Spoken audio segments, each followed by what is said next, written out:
এই গাড়ির এখানে একটি দাগ হয়ে গেছে। এই দাগটি মোটর চালিত যে ভ্যান রয়েছে ভ্যানের সাথে লেগে গাড়িটি দাগ হয়ে গেছে এবং এই গাড়ির ডান পাশেও ছোটো ছোটো অনেকগুলো দাগ রয়েছে। এই দাগগুলো সিএনজির সাথে লেগে হয়েছে এবং এই গাড়ির আর অন্য কোনো তেমন একটা দাগ হয় নাই।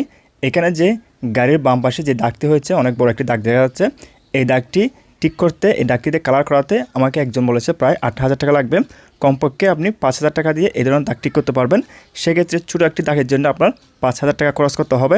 আপনারা যারা নতুন গাড়ি চালাবেন আপনাদের গাড়িতে যেন এই ধরনের দাগ না হয় সেজন্য যেটা করবেন, আপনি যখন কোনো ছোটো রাস্তায় গাড়ি চালাবেন, ছোটো রাস্তায় যখন কোনো গাড়ি ওভারটেক করবেন সেক্ষেত্রে অনেক সময় দেখা যায় কোনো একটি গাড়ি আসলো ওই রাস্তা দিয়ে আপনার গাড়িটি যাবে না, কিন্তু অনেকে বলতে পারে কোনো সিএনজি ড্রাইভার বা অটো রিক্সা ড্রাইভার আপনাকে বলবে গাড়িটি যাবে। আপনি কনফার্ম হবেন যে আপনার গাড়িটি সামনে দিকে যাবে কি না।